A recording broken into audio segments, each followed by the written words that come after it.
My mother stole my $500,000 inheritance to impress my stepfather. But when I sued her to get it back, I uncovered a secret that destroyed my entire world. I just found out that my father did not die of natural causes. My mother watched him die for 30 minutes without calling for help, just to secure her financial freedom with her new lover. I am a forensic accountant who hunts down fraud for a living.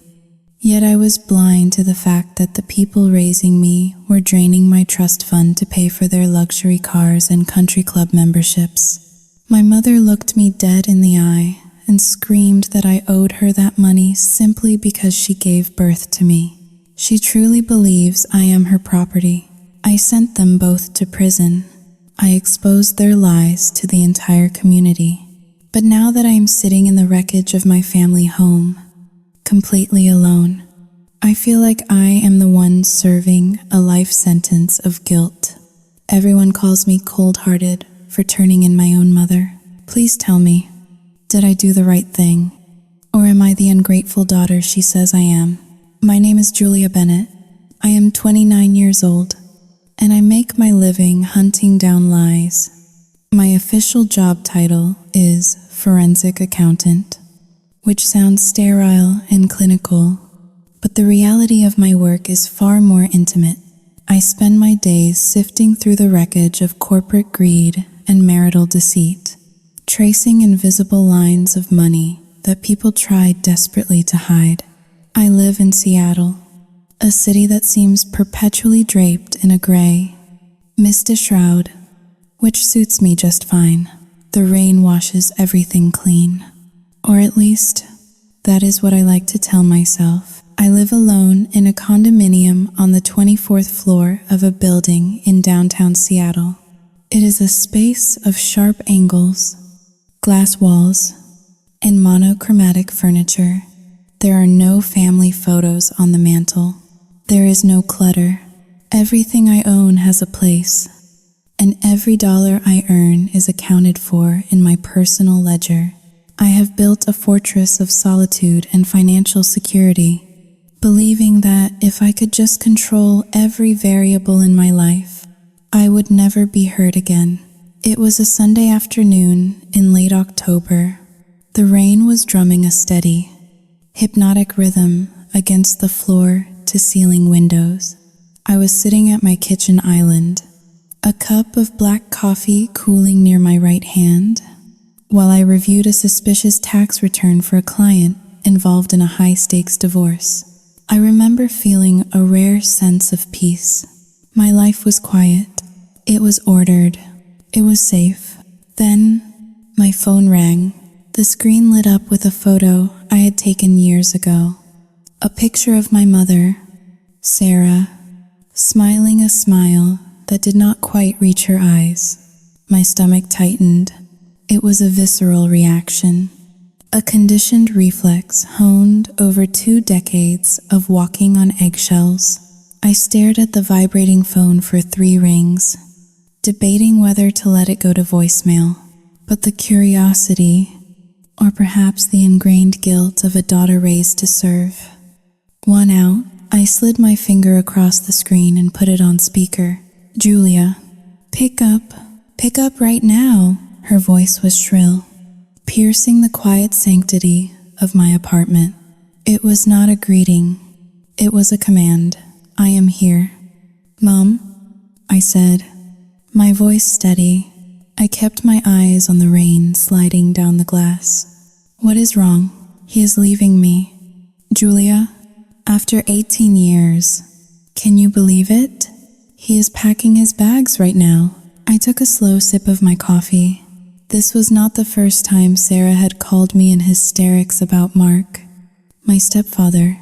Mark was a man who fancied himself a real estate mogul, though I had always suspected his success was built on a foundation of sand.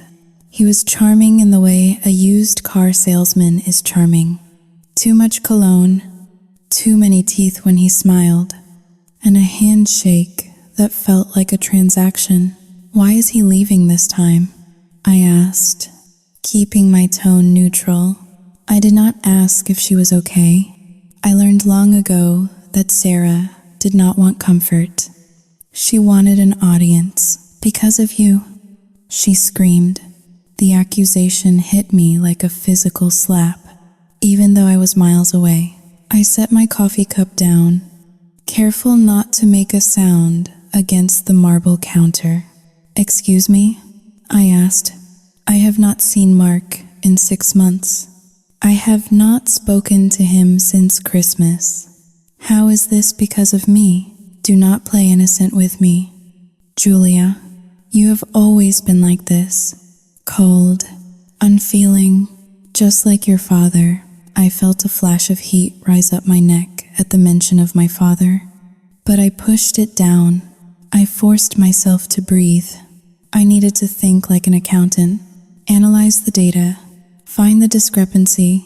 "Mom, tell me exactly what is happening." I said, "He found it." She sobbed, her voice cracking with theatrical despair. "He was going through the old boxes in the garage, looking for his golf trophies, and he found the tie. The silk tie you cut up with scissors when you were 11 years old. The one he wore on our wedding day." I blinked. The memory surfaced, hazy but sharp at the edges. I was 11. My father had been dead for only 8 months. Sarah had married Mark less than a year after the funeral. I remembered the anger, a hot, suffocating rage that a child has no words for. I remembered taking the scissors from the kitchen drawer. I remembered the sound of the silk tearing. It was a petty, childish act of rebellion against a man who was trying to erase my father's existence in my own home. That was 18 years ago. "Mom," I said, my voice flat, "are you telling me Mark is divorcing you today because of a tie I ruined when I was a child?" "It is the principle." "Julia," Sarah wailed, "he says it is proof that you never accepted him, proof that I failed to raise a respectful daughter. He says he cannot live in a house where his authority was never respected. He says the bad energy you brought into this family is a curse." I almost laughed. Almost. It was so absurd, so pathetically transparent. Mark was a 55-year-old man. If he was leaving, it was not because of an old tie. It was because of something else, something real, probably money, or another woman, or both. "So, what do you want me to do?" I asked, though I already knew she had a plan. Sarah always had a plan. "You need to fix this," she said, her voice dropping to a desperate whisper.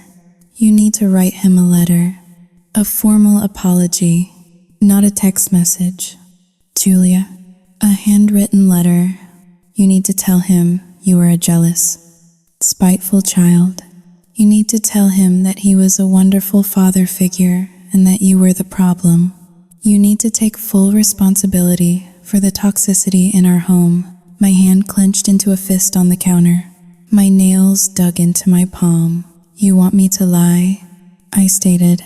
"I want you to save my marriage." She shrieked. "Do you have any idea what I have sacrificed for you? I gave up everything to raise you after your father died. Mark took us in when we had nothing. He paid for your braces. He put a roof over your head. And this is how you repay us, by letting my life fall apart because of your pride." I looked around my apartment, the clean lines, the silence. I had paid for my own college. I had paid for my own car. Mark had never paid for anything without reminding me of the cost. Usually in front of guests at dinner parties. The silence on the line stretched out. I could hear her breathing, jagged and heavy. "And if I do not?"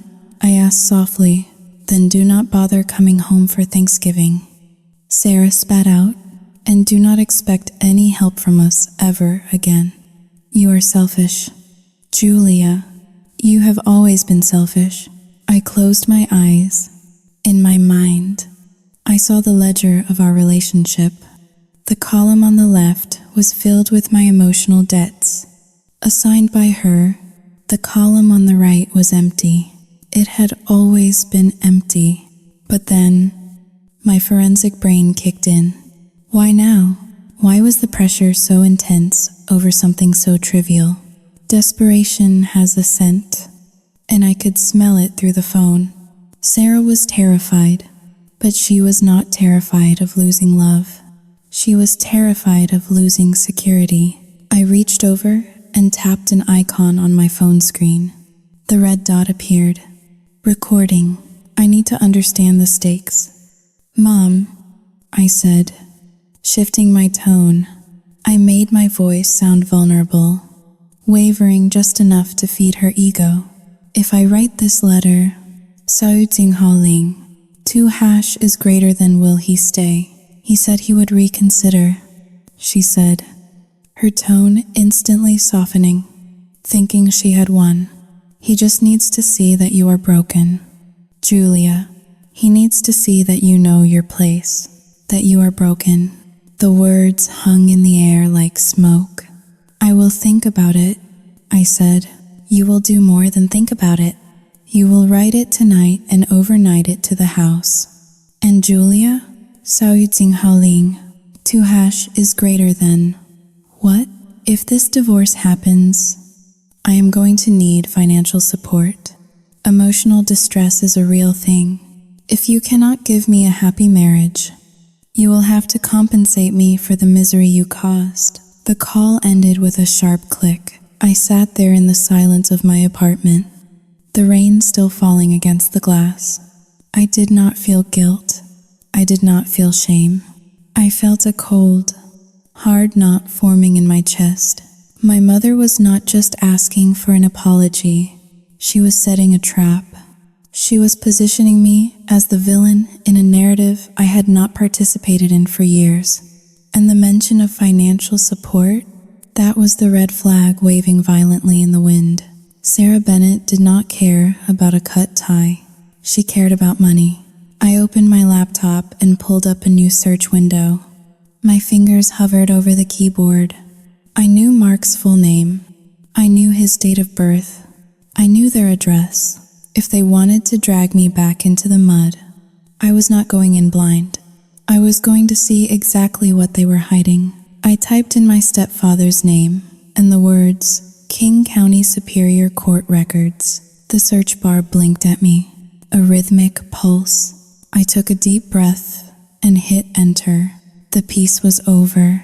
The investigation had begun. Monday morning arrived with the oppressive gray weight typical of Seattle in autumn. My office was a sanctuary of glass and steel, located on the 32nd floor of the Rainier Square Tower.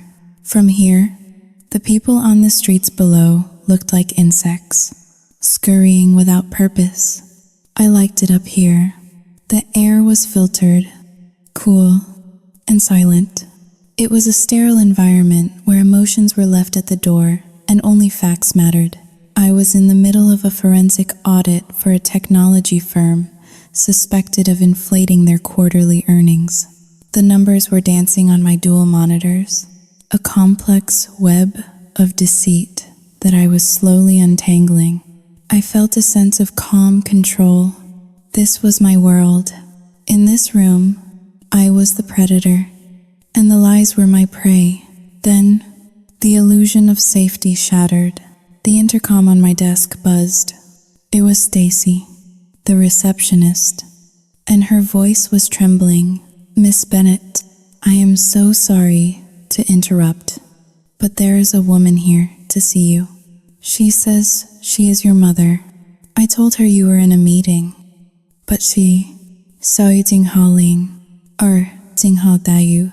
Before Stacy could finish her sentence, I heard the commotion in the hallway. It was a sound I knew better than my own heartbeat. The sound of Sarah Bennett making a scene. I did not have to wait long. The heavy glass door to my office swung open, hitting the stopper with a violent thud. Sarah stood there, breathless, her face flushed, a blotchy red that clashed with her expensive beige trench coat. She looked like a woman on the verge of a breakdown. Or perhaps a woman playing the role of someone on the verge of a breakdown. With Sarah, the line was always blurred. "Julia," she gasped, clutching her chest as if she had just run a marathon. "How can you sit there? How can you just sit there in this ivory tower while my life is falling apart?" I stood up slowly. My heart was hammering against my ribs, a traitorous reaction to her presence. But my face remained a mask of professional indifference. I saw heads turning in the bullpen outside my office. My colleagues, people with doctorates of philosophy and certified public accountants, were staring. I felt a flash of humiliation, hot and prickly, crawl up my neck. "Mother," I said, my voice low and dangerous, "you cannot be here. This is a place of business." She marched into the room and slammed her designer handbag onto my mahogany desk, scattering a stack of invoices. "Business? You care about business more than your own flesh and blood?" "Mark packed a suitcase this morning." "Julia, one suitcase? Do you know what that feels like? To watch 18 years of marriage walk out the door because my daughter is too stubborn to write a simple letter?" I walked around the desk and closed the door, cutting off the curious stares of my coworkers. I turned to face her. She smelled of tuberose and stale white wine, a scent that instantly transported me back to the worst years of my adolescence. "We talked about this yesterday," I said, keeping my distance. "I am not writing an apology for something I did when I was 11. I am not taking the blame for your marital problems." Sarah's eyes narrowed. The weeping victim vanished, replaced instantly by the vindictive accuser. "You have always been this way. Cold, selfish. You get that from him." Him meant my father, my biological father. The memory hit me with the force of a physical blow. I was suddenly not 29, but 11 years old again. Standing in the rain at the cemetery, the sky was the same color as it was today. I was wearing a black dress that scratched my skin. My father was being lowered into the ground, and I felt as if the air had been sucked out of the world. I remembered Sarah standing next to me. She was crying, but she was checking her makeup in a compact mirror every few minutes. And then, Mark had arrived. He had only been in the picture for a few months. A friend from the tennis club, she had said. He walked up and placed a heavy hand on my small shoulder. I flinched. I hated his touch. It felt possessive. It felt wrong. I remembered pulling away, and then I felt Sarah's fingers digging into my arm, her nails sharp through the fabric of my dress. "Smile, Julia," she had hissed into my ear, her voice low so no one else could hear. "Mark is here to support us. Do not be a brat. Smile at him." I had forced a grimace, swallowing the bile in my throat. That was the moment I learned that my feelings were secondary to her image. That was the moment I realized my mother saw me not as a grieving child, but as a prop in the play of her life. And she was right about one thing. I was not innocent. The rage I felt back then had to go somewhere. I remembered the night I took a baseball bat to the headlight of Mark's precious Mercedes. I remembered the satisfaction of the glass shattering, the spiderweb cracks spreading like lightning. I had told them it was a stray ball from the neighborhood kids. I lied so easily. Maybe I was more like her than I wanted to admit. I blinked, forcing the memory back into the dark box where I kept it. I looked at the woman standing in my office. She was older now, the lines around her mouth etched deeper by years of dissatisfaction. But the manipulation was the same. "Leave." "Mom," I said, "before I call security." Sarah laughed, a harsh, brittle sound. "Security? You would throw your own mother out?" After all I sacrificed, I gave up my career for you. I gave up my youth to raise you alone after your father died and left us with nothing. Mark saved us. Julia, he paid for this education that got you this fancy job. And now that he is leaving, who is going to take care of me? I frowned. There was that disconnect again. Mark is wealthy. I said, if you divorce, you will get half. That is how the law works in Washington state. Why are you acting like you will be destitute? Sarah's eyes darted away for a fraction of a second. It was a micro-expression, a tell. In my line of work, we look for these tiny slips, a hesitation before answering, a glance to the left.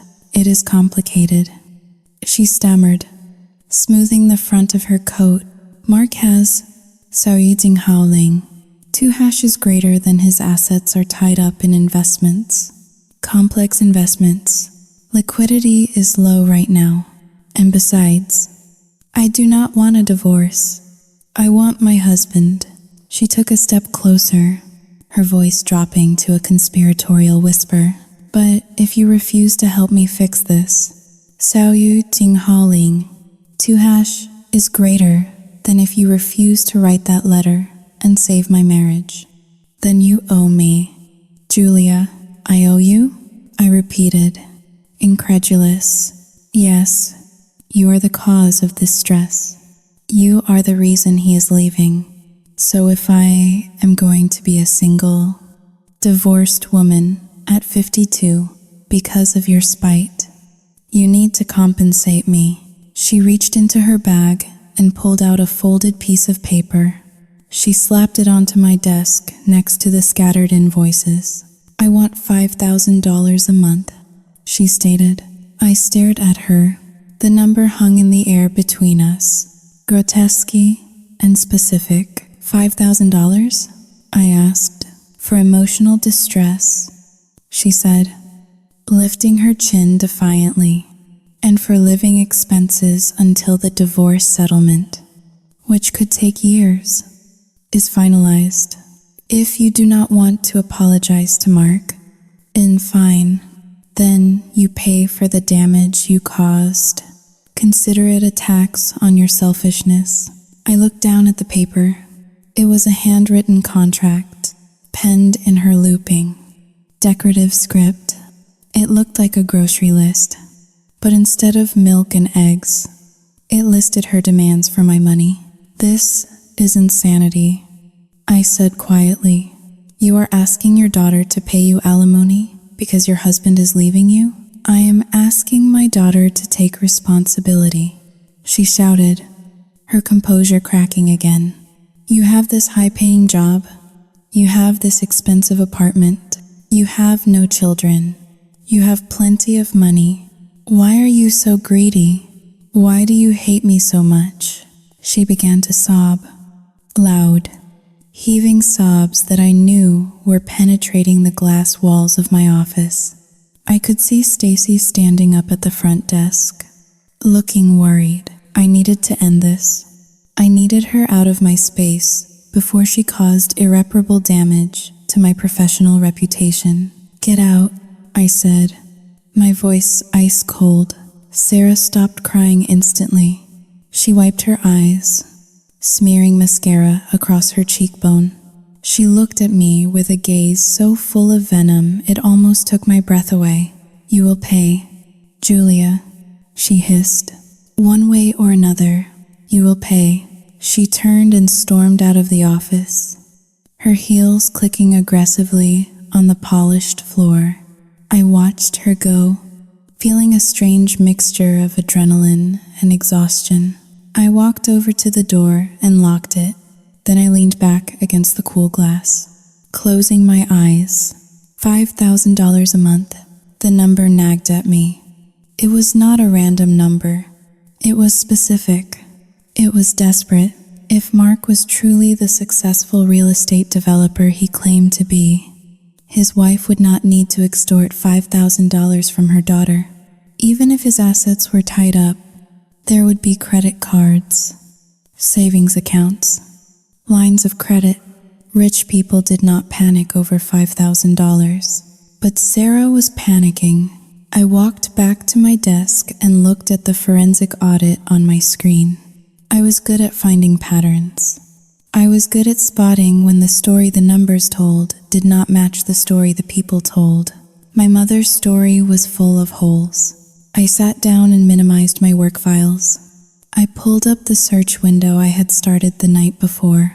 I had found the divorce filing, but I had not looked deeper. I had not looked at the property records. I typed in the address of the house I grew up in. The house my biological father had bought 3 years before he died. The house Mark had moved into and claimed as his castle. I hit search. The database loaded slowly, the little wheel spinning on the screen. When the results popped up, I felt a chill that had nothing to do with the office air conditioning. The owner of record was indeed Mark and Sarah, but under the section labeled Encumbrances and Liens, the text was red. There was not just one mortgage. There were 3, and the most recent entry, dated just 2 weeks ago, was a notice of trustee sale. Foreclosure. The house was being sold at auction in 90 days. My breath hitched in my throat. Mark was not just leaving Sarah. They were losing everything. And suddenly, the demand for $5,000 made perfect sense. It was not for emotional distress. It was not for lifestyle maintenance. It was a mortgage payment. They were broke, and they were trying to trick me into paying their debts. The rain had not stopped. It had intensified, battering the glass walls of my office as if demanding entry.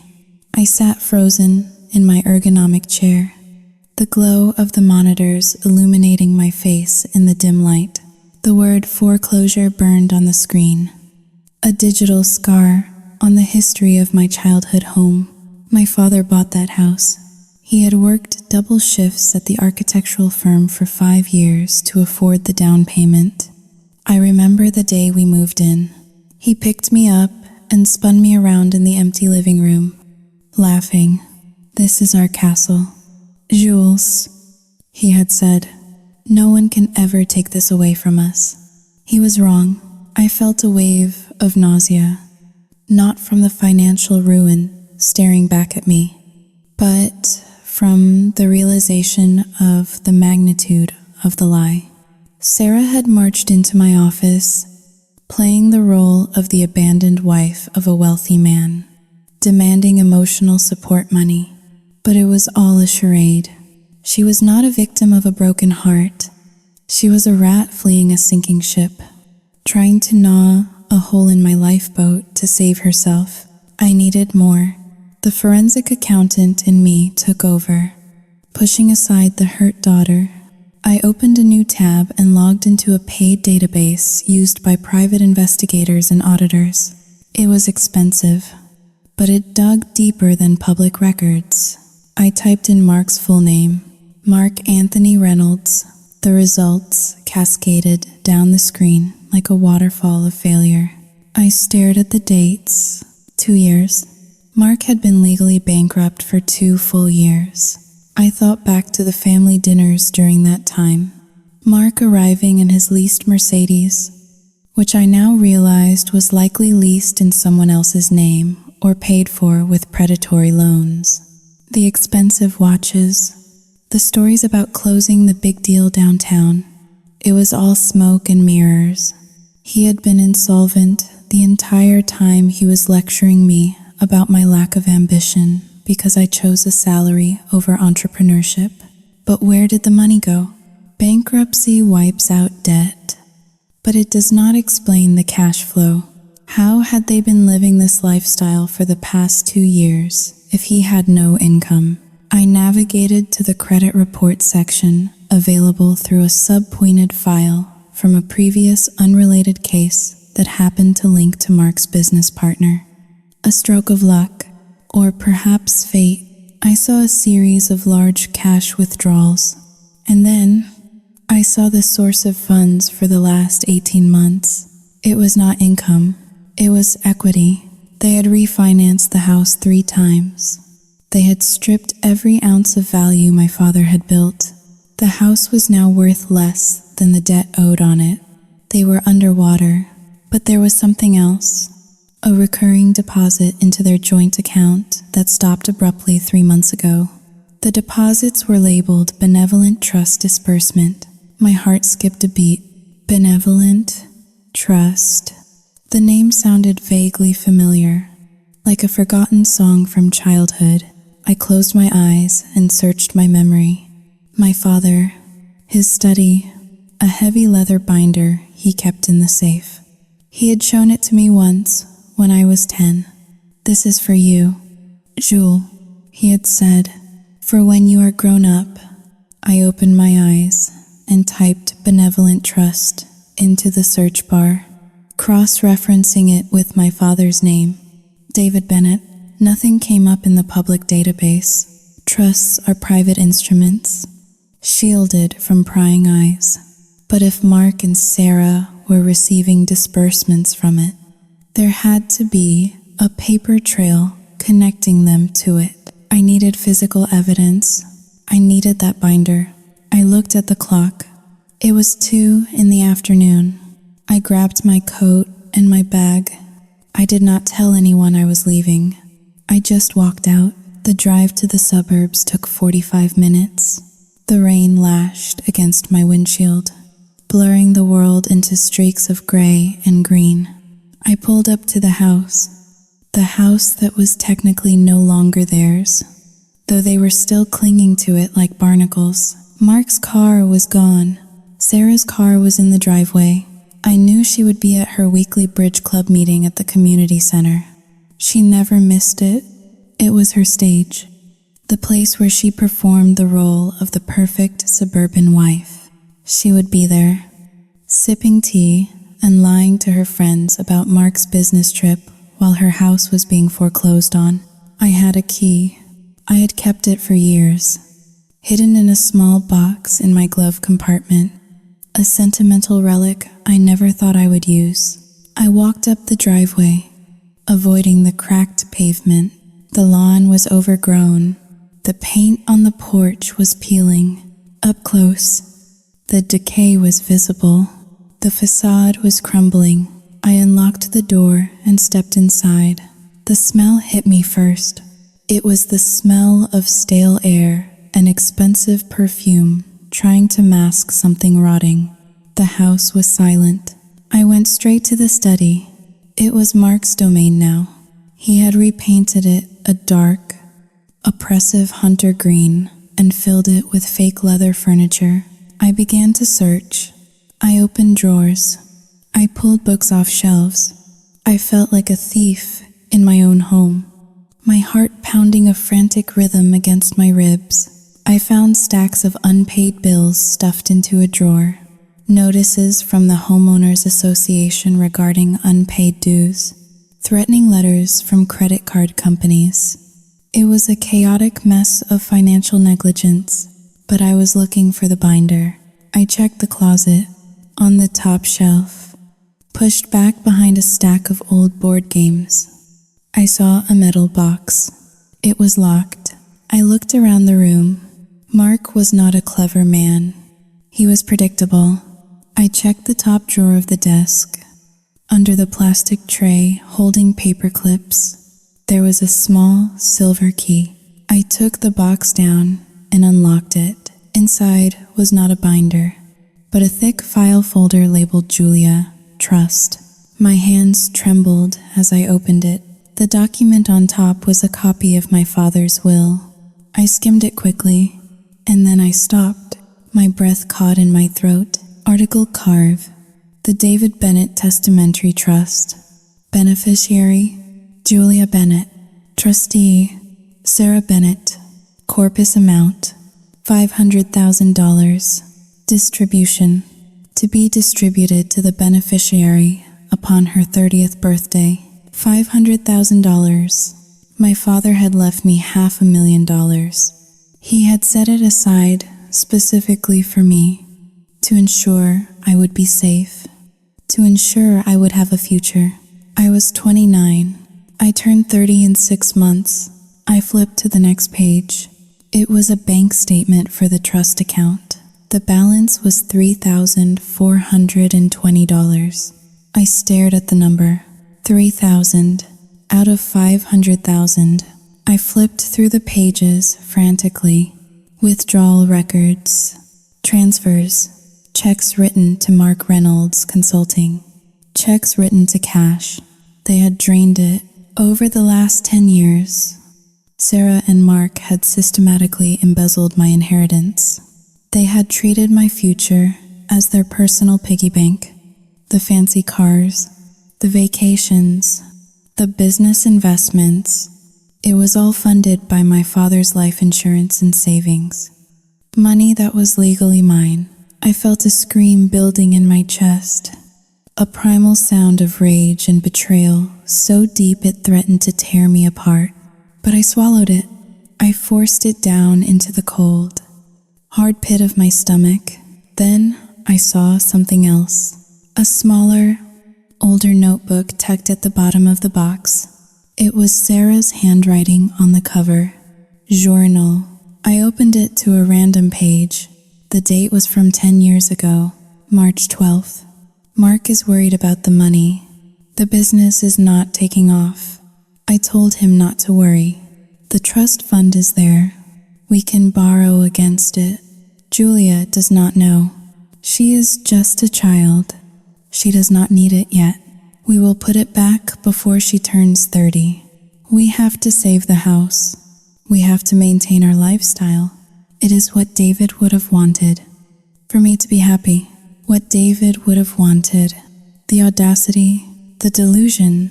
I flipped further back to the year my father died. September 4th. David is suspicious. He asked me why I was home late. I told him I was at the grocery store. I was with Mark. I cannot stop thinking about him. Mark makes me feel alive in a way David never did. David is so boring, so safe. Mark is exciting. I think I am in love. September 20th. David found the texts. He is devastated. He has stopped eating. He just sits in his chair and stares at the wall. I told him he was crazy, that he was imagining things. I told him he was paranoid. I have to make him believe he is the crazy one. If he divorces me, I get nothing. October 2nd, David died last night. I dropped the journal.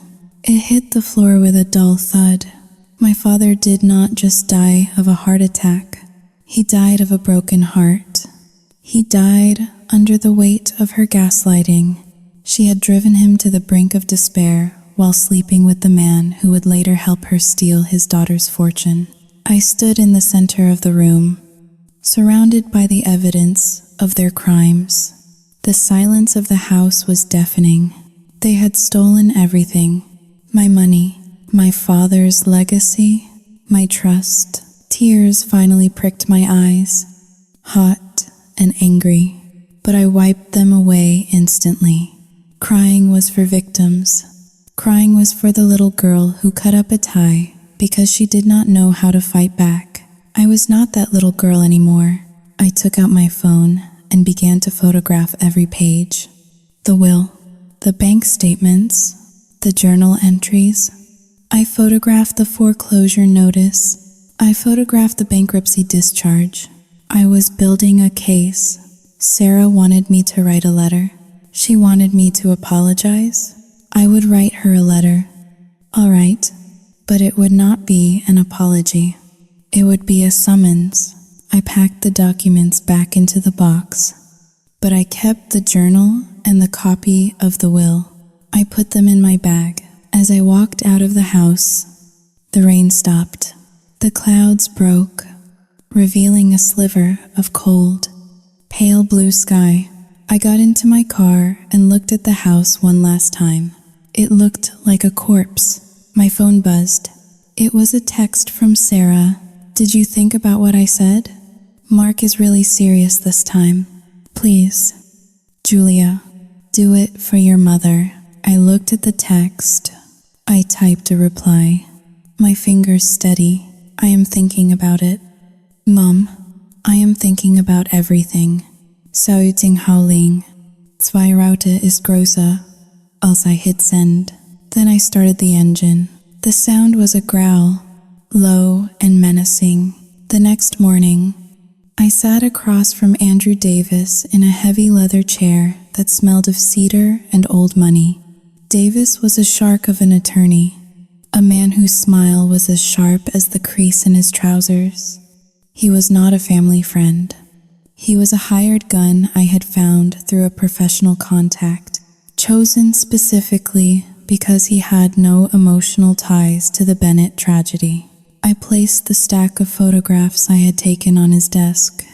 The will, the bank statements showing the systematic draining of the trust, the bankruptcy discharge, the foreclosure notice. Davis reviewed them in silence. The only sound in the room was the ticking of a grandfather clock in the corner and the occasional rustle of paper. He pushed his glasses up the bridge of his nose, his expression unreadable. This is a mess, Julia, he said finally, leaning back. A complete and total mess. I know, I said, my hands folded tightly in my lap to stop them from shaking. Is it criminal? Technically, yes. It is embezzlement, breach of fiduciary duty. Fraud? He tapped the photo of the empty bank statement. Your mother was the trustee. She had a legal obligation to protect these assets for your benefit. Instead, she treated it like a personal, automated teller machine. Mark, by knowingly accepting these funds for his failing business, is an accomplice. I felt a grim sense of validation. I was not crazy. I was not imagining things. So we can sue them? I asked. We can get it back? Davis C. Hill. A sound that deflated the room. We can sue. Certainly. We would win a civil judgment easily with this evidence. But Julia, look at these documents. Look at the foreclosure notice. Look at the bankruptcy. He leaned forward, his eyes serious. You cannot get blood from a stone. The money is gone.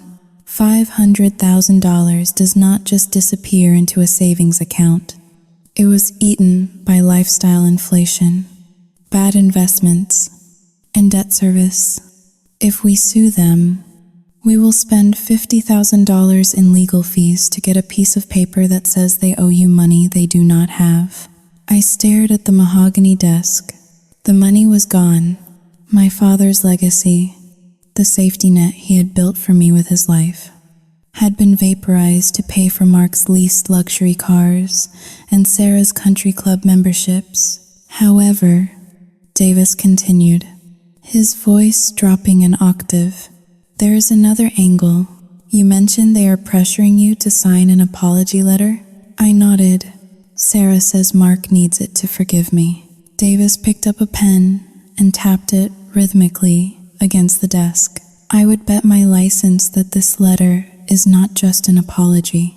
If they are this desperate for money, and if they know you are turning 30 soon and might ask about the trust, they are likely trying to get you to sign something that includes a waiver of liability, a document that says you accept the current state of family finances as settled. Do not sign anything. I walked out of his office into the drizzle of the Seattle afternoon, feeling heavier than when I arrived. The legal system could punish them, but it could not make me whole. My phone buzzed in my pocket. It was Sarah. Again, we are having a family meeting tonight. Mark agrees to see you. 7 post Meridium. Do not be late, and bring the letter. I stared at the screen. A family meeting. It sounded so benign, so wholesome, but I knew better. It was an ambush. I debated not going. I could just block their numbers, file the lawsuit, and watch them burn from a distance. But the anger inside me was not a cold, passive thing anymore. It was hot. It was demanding. I needed to see their faces. I needed to see if they could look me in the eye and lie about the $500,000. I arrived at the house at 7 o'clock sharp. The exterior lights were off, likely to save electricity, giving the looming structure a menacing silhouette. Sarah opened the door before I could knock. She was wearing a pearl necklace and a dress I recognized from 5 years ago. She looked manic, her eyes bright with a frantic energy. "You came," she whispered, grabbing my arm and pulling me inside. "Thank God. Mark is in the dining room. He is in a mood. So please, Julia, just agree with him. Just nod and smile." I pulled my arm away from her grip. Her touch felt like a brand. I walked into the dining room. Mark was sitting at the head of the table, a glass of scotch in his hand. He did not stand up. He did not smile.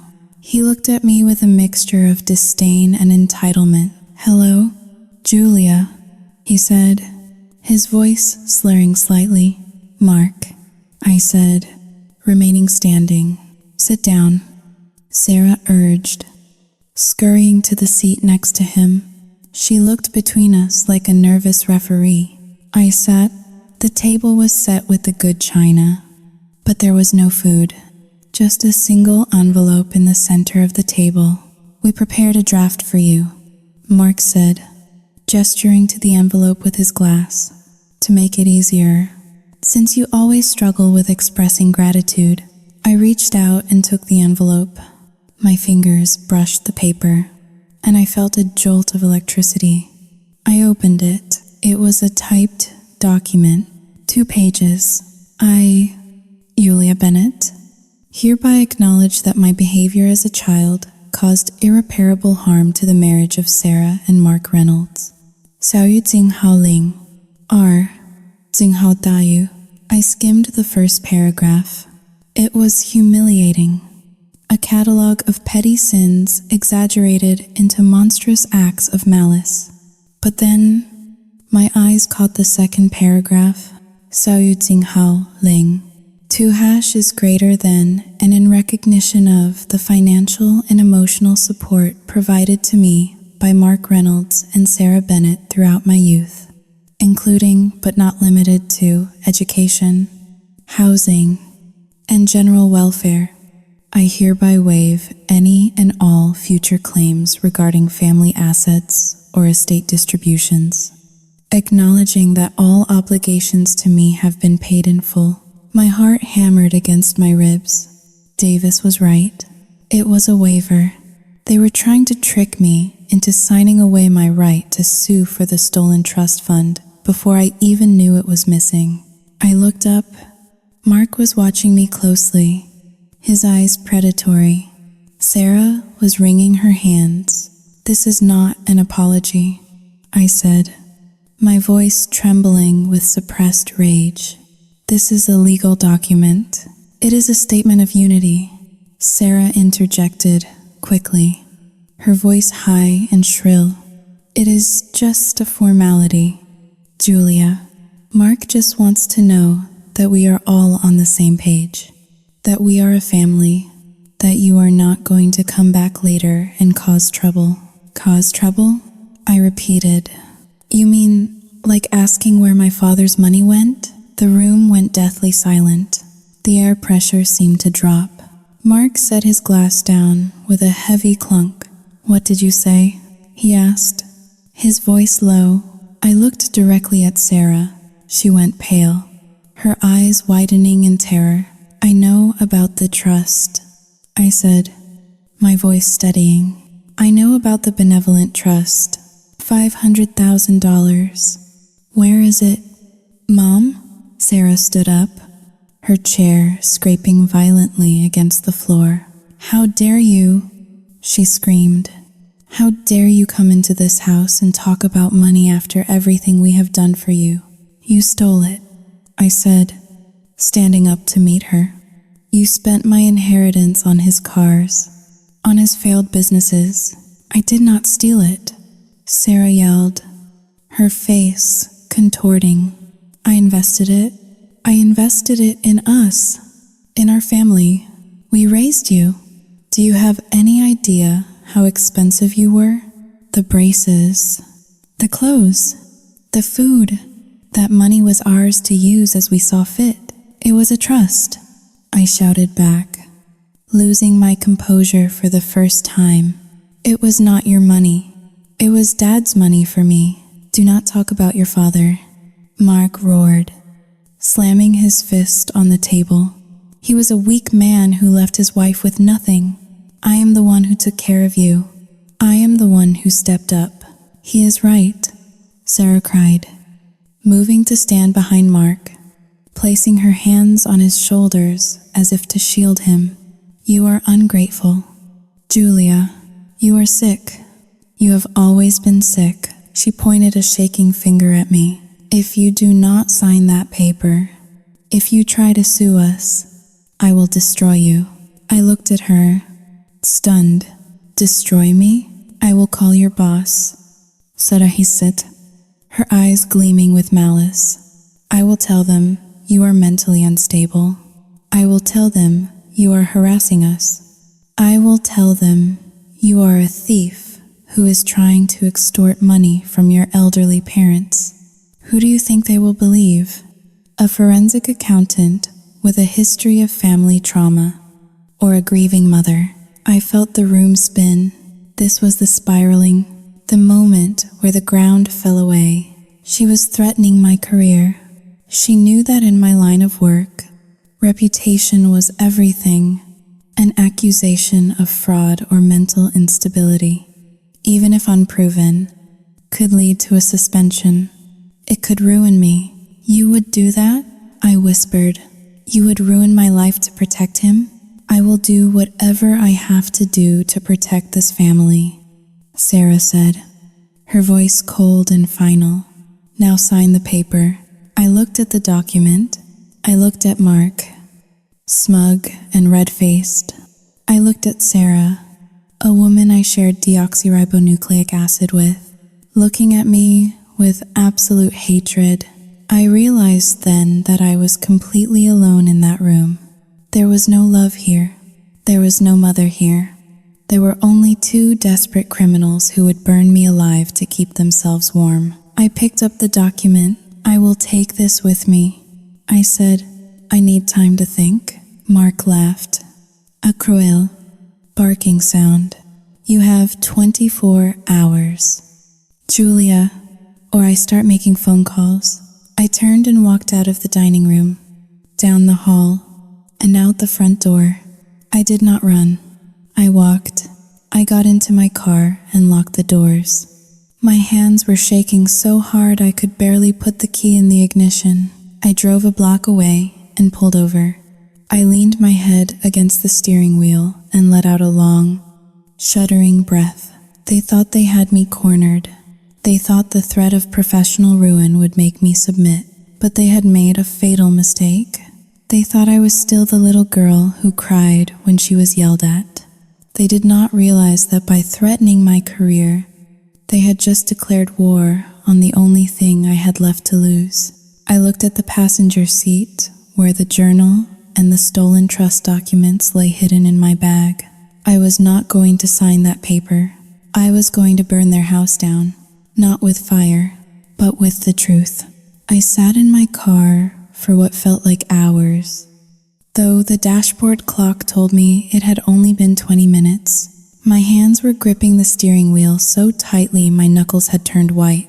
The threat Mark had leveled at me to destroy my career, the one thing I had built entirely on my own, echoed in the small, confined space. It was a brilliant move. Tactically speaking, Sarah knew exactly where to strike. She knew that my reputation as a forensic accountant relied on unimpeachable integrity. A messy public family feud involving accusations of theft and mental instability would make me a liability to my firm. They would put me on administrative leave before the ink on the headlines was dry. My phone rang. The screen lit up with Sarah's name again. I stared at it, The vibration felt like a drill boring into my skull. They were not going to stop. They were cornered animals, and cornered animals attack until they are either free or dead. I answered, "Julia." Her voice was soft now, almost cooing. It was the good mother voice, the one she used when she wanted to smooth things over after a public scene. "What do you want, Mom?" I asked, my voice flat. "I just wanted to make sure you got home safely," she said. Mark was Saouding. 2# is greater than harsh. I know, but he is under a lot of stress. You understand, do not you? I understand that you threatened to ruin my life if I did not sign a waiver, allowing you to steal $500,000 from me. I said, "Oh, stop being so dramatic." She sighed. "We are not stealing. We are borrowing. When the market turns around, Mark will pay it back. He always does." The delusion was breathtaking. Mark had been bankrupt for 2 years. There was no market turnaround coming. There was only the abyss. But as I listened to her, a thought crystallized in my mind, a cold, sharp shard of clarity. They needed me. They were threatening me because they were terrified. If I sued them, the foreclosure would become public record immediately. Their creditors would descend. The illusion of their wealthy life, the thing Sarah valued more than her own daughter, would shatter instantly. They needed that waiver. And more importantly, they needed cash. The $5,000 she had demanded was not a want. It was a need. It was the only thing standing between them and eviction. "I am not signing the waiver." "Mom," I said calmly. There was a pause. The silence on the other end was heavy with menace. "Then I will call your firm tomorrow morning," she said, her voice dropping the sweetness instantly. "I have the number for human resources saved in my phone. Go ahead." I said, "What?" She sounded confused. "Call them. Tell them whatever you want. But before you do, you should know that I have the journal." "What journal?" "The one you kept the year Dad died. The one where you wrote about sleeping with Mark while Dad was dying of a broken heart. The one where you admitted to waiting 30 minutes to call 911 the night he had his heart attack." The silence on the line stretched out, vast and suffocating. I could hear her breathing hitch. It was the sound of pure, unadulterated fear. "You are lying," she whispered. "I have photos, Mom, of every page. And I have the bank statements from the trust, and the foreclosure notice. If you call my job, I will send that journal to everyone. I will send it to the Homeowners Association. I will send it to your bridge club. I will send it to the pastor at your church. I will post every single page on Facebook and tag all of your friends. Julia, you had not Ling. 2# is greater than." Her voice trembled. "Try me." I said, "You want to play the game of destroying reputations? Let us play. I have nothing to hide. You have a lifetime of lies." Ling. 2. I hung up. My heart was pounding, but it was a different rhythm now. It was not fear. It was power. I drove back to my apartment, my mind racing. I had stopped their attack, but I had not won the war. Mutually assured destruction was a stalemate, not a victory, and I did not want a stalemate. I wanted justice. I walked into my apartment and poured a glass of wine. I stood by the window, looking out at the city lights. I needed to expose them, not just to a judge, but to the world they cared so much about. Sarah's greatest fear was not jail. It was irrelevance. It was shame. She would rather die than be seen as poor or pathetic. I picked up my phone and dialed Sarah back. She answered on the first ring. "What do you want?" she hissed. "I have a proposition," I I said. Saoying 2 hashes greater than what? I will help you. There was a long pause. You, Saoying 2 hash is greater than you will? I will give you the $5,000. I will pay the mortgage arrears to stop the foreclosure for this month. Why? She asked suspiciously. Why would you do that after what you just said? Because I do not want the house to be lost. I lied smoothly. It was Dad's house. I want to save it. And Saoying 2 hash is greater than I do not want to fight anymore. I am tired. Mom, I let my voice crack just a little. It was a performance worthy of Sarah herself. Oh, Julia, she exhaled, the relief palpable.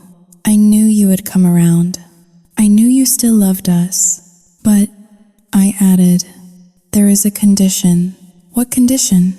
Mark has to go. Saoying 2 hash is greater than what? He is the problem. Mom, he is the one who lost the money. He is the one who drove a wedge between us. I will pay the money, but only if you publicly admit that Mark is a failure.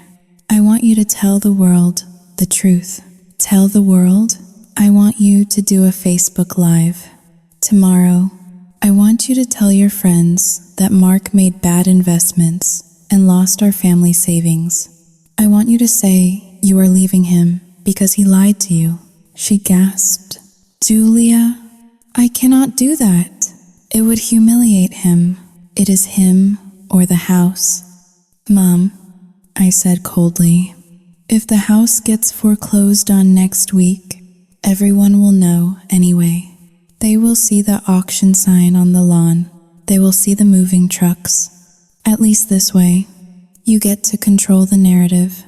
You get to be the victim. You can say, he tricked you. You can say you are the strong woman picking up the pieces. I could hear the gears turning in her head. I was offering her a lifeline that appealed to her narcissism. I was giving her a script where she was the heroine, the long-suffering wife deceived by a bad husband. It was the role she was born to play. And the money? She asked. You will wire it immediately? As soon as the video is posted, I said. She was silent for a moment. I knew she was calculating. Mark was a sinking ship. The house was her identity. He is at the bar tonight, she said softly. He will not be home until late. Perfect, I said. Do it tomorrow morning when he goes to meet his parole officer. Saoying 2 hashes greater than his business partner. Into why? I hung up the phone and took a sip of wine. The liquid was dark red, like blood. I was not going to give her a dime, but I was going to make her destroy her own marriage. Publicly and irrevocably.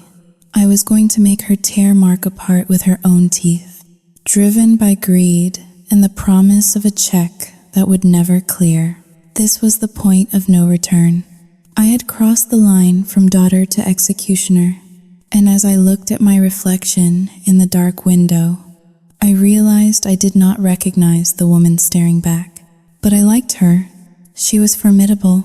The morning sun struggled to pierce the thick cloud layer hanging over Seattle, casting a pale, diffused light into my office.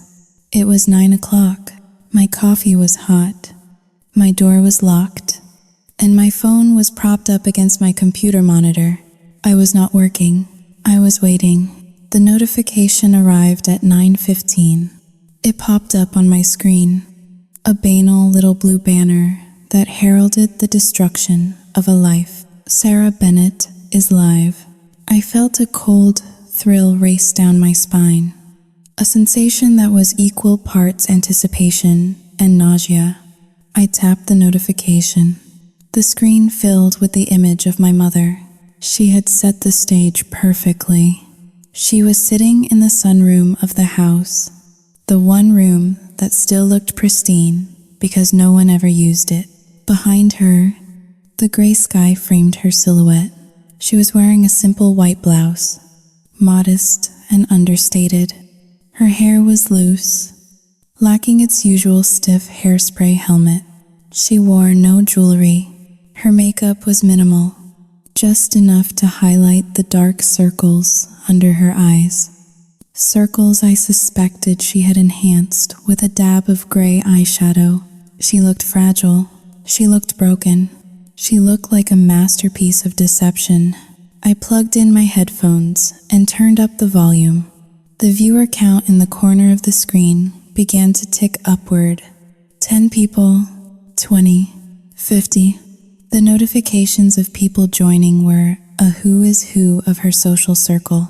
The homeowners association president, the pastor's wife, the women from her tennis club, the neighbors she had spent years trying to impress.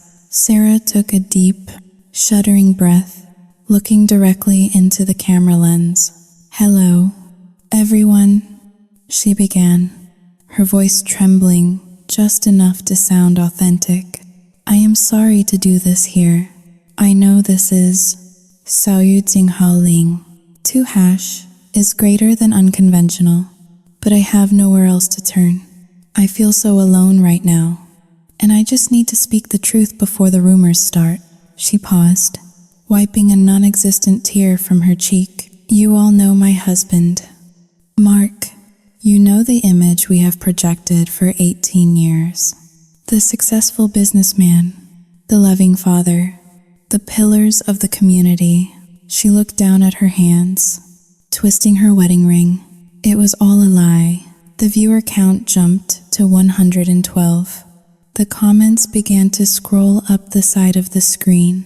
"Oh my God. Sarah, are you okay? What happened? We are here for you." Sarah looked back up, her eyes wide and wet. "Mark has Ling. 2# is greater than Mark has destroyed us," she whispered. "For years, I trusted him. I trusted him with our finances, with our security, with my daughter's future. I thought he was a genius. I thought he was building an empire for us, but he was gambling it away. He was making reckless, stupid investments. He hid the debt from me. He hid the letters from the bank." She let out a sob, a ragged sound that distorted the microphone on her phone. "We are losing the house," she confessed. "The house my late husband, David, built for us. Mark lost it. He lost everything. And when I confronted him, when I begged him to fix it, he told me it was my fault. He told me I spent too much. He blamed me for his failures." I watched, mesmerized. It was a performance of Shakespearean proportions. She was weaving threads of truth into a tapestry of absolute fabrication. Mark had lost the money, yes, but she had been right there beside him, signing the checks, enjoying the vacations, driving the leased cars. She was not a victim. She was an accomplice, but the audience did not know that. The comments were exploding now. "I never liked him. He always seemed so arrogant. Stay strong. Sarah, you are a survivor. What a scumbag. Kick him out." Sarah leaned closer to the camera, her voice dropping to a conspiratorial whisper. "He is leaving me," she said. "He packed a bag. He is abandoning me to deal with the creditors alone. He does not care about this family. He never did. He is a coward, a weak, selfish man who used me and my daughter to prop up his fragile ego. I am terrified. Friends, I do not know where I will sleep next month. I do not know how I will survive." She covered her face with her hands, her shoulders shaking. I sat back in my chair, feeling a strange hollowness in my chest. I had won. I had forced her to destroy him. By the time this video ended, Mark's reputation in that town would be ash. He would be a pariah. No one would do business with him. No one would invite him to golf. But as I watched her sob, I realized something terrifying. She was enjoying this. Sarah loved the attention. She loved the sympathy pouring in from the comments. She was feeding on it like a vampire. I had given her a script to save her house, but she had turned it into a coronation. She was the queen of sorrows, and the internet was her court. Suddenly, a new comment appeared. It was in all caps. "You lying witch." I froze. The username was Mark Reynolds. The comment section stopped moving for a split second, as if everyone collectively gasped. Then, chaos. Mark began to spam the chat. She knew everything. She signed the papers. It was her idea to refinance. "Do not believe a word she says." Sarah saw the comments. I saw her eyes flick to the screen. Her expression faltered for a microsecond, a flash of genuine panic. Before she doubled down, "He is watching," she sobbed, looking terrified. "He is stalking me online. This is what I deal with. The abuse, the gaslighting. Please, someone, make him stop." The comments turned on Mark viciously. "Get lost. Mark, leave her alone. Someone call the police." Sarah ended the stream abruptly, leaving the screen dark. Silence returned to my office. My phone buzzed immediately. It was a text from Sarah. "It is done. They hate him. Send the money. Now." I stared at the text. The cold transactionality of it made my stomach turn. She had just publicly executed her husband of 18 years. And her first thought was not about the marriage, but about the wire transfer. I did not reply. 10 minutes passed. Another text. "Julia, I did what you asked. Send the $5,000. The bank closes at 5. I typed a reply slowly. "I need to verify the bank details. Tomorrow." Her response was instant. "No, today. Promise is a promise." I put the phone face down. I was not going to send the money. I never intended to. I wanted them to sit in this mess. I wanted Mark to come home and find his clothes on the lawn. I wanted Sarah to realize that her public performance had bought her nothing but solitude. But I had miscalculated one thing. I had miscalculated the volatility of a man with nothing left to lose. At 2 in the afternoon, my office phone rang. The caller identification showed a number I did not recognize. "Hello?"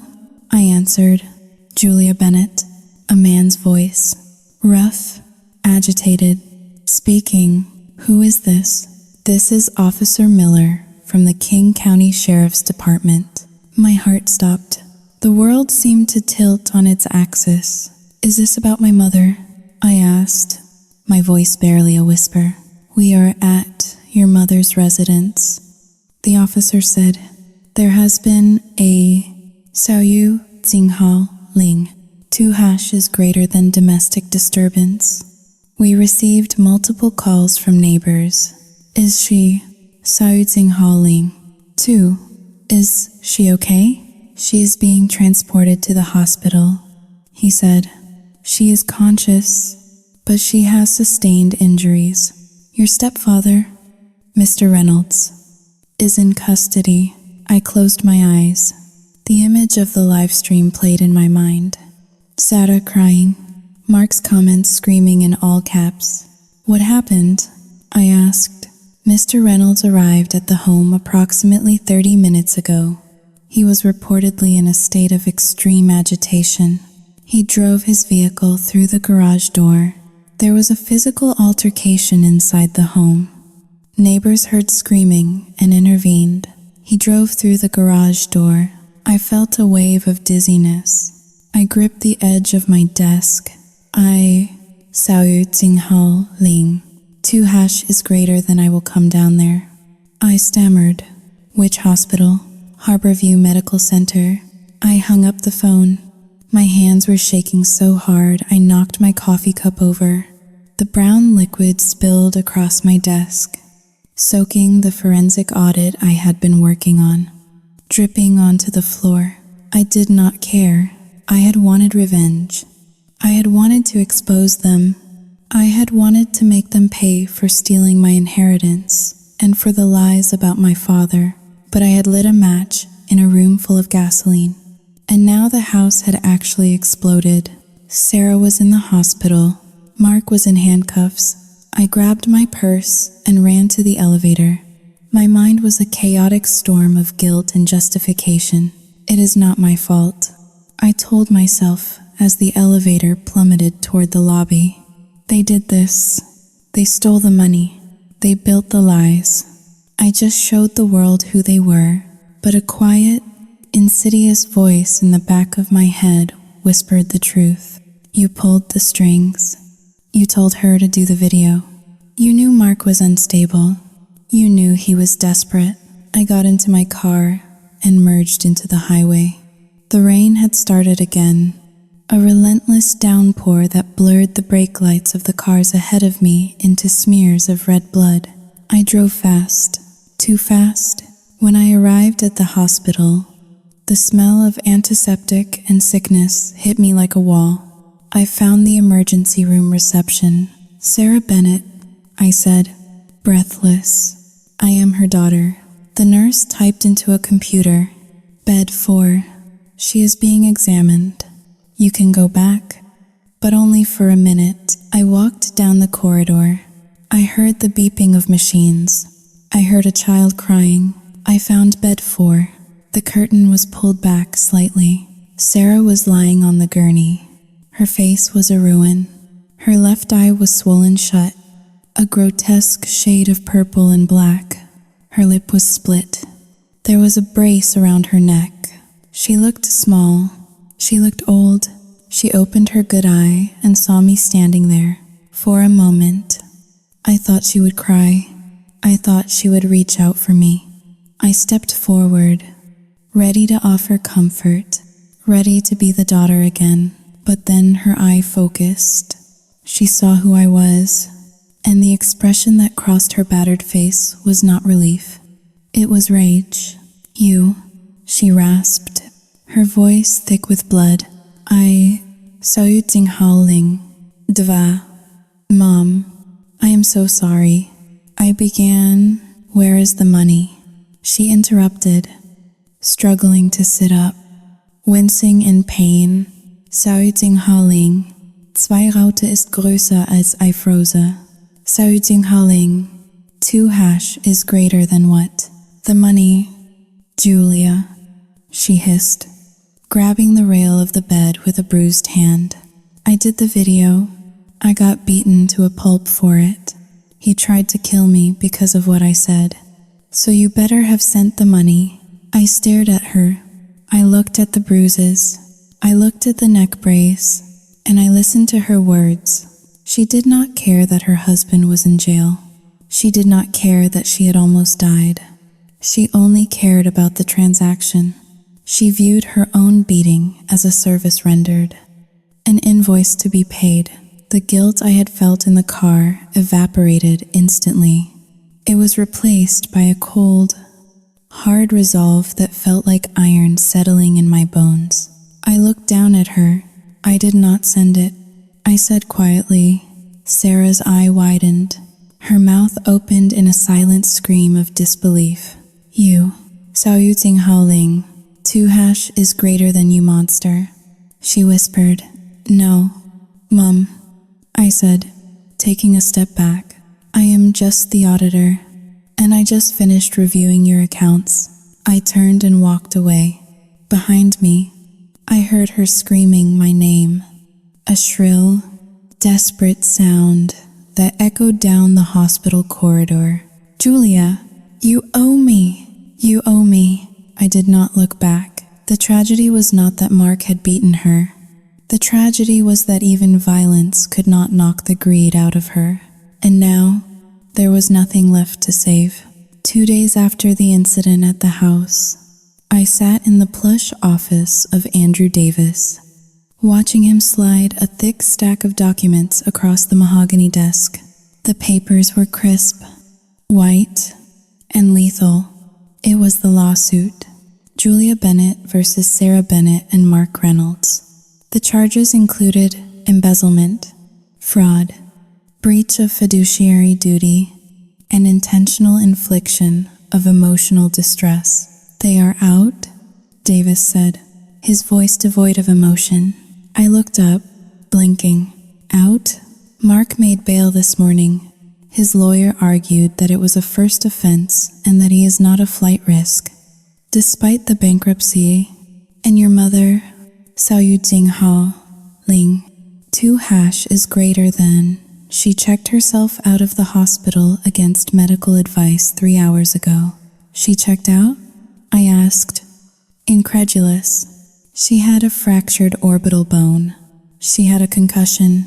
She insisted she had to get back to the house," Davis said, taking off his glasses and rubbing the bridge of his nose.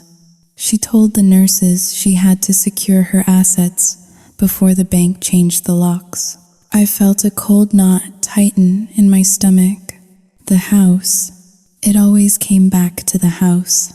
The foreclosure auction was scheduled for next week, but the bank had already posted the notices. The property was technically in limbo, a carcass being picked over by vultures. "If they are both there," Xiao Jinghao Ling, 2# is greater than, I whispered. "It is a powder keg." "Julia," Davis warned, "you should not go there. Let the process server deliver the lawsuit." "No," I said, standing up. The chair scraped loudly against the floor. "I need to be there. There is still evidence in that house. The journal, the rest of the financial records.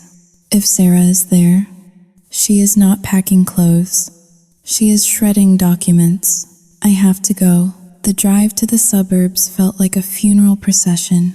The rain had ceased, leaving behind a thick, suffocating fog that clung to the evergreen trees. When I turned onto the street of my childhood, the first thing I saw was the garage door. It was smashed inward, a gaping wooden maw where Mark had rammed his car. Yellow police tape fluttered in the damp breeze. Torn and disregarded, there were 2 cars in the driveway. Sarah's sedan, battered but functional, and a rental car. Mark was there. I parked on the street, ensuring I had a clear exit route.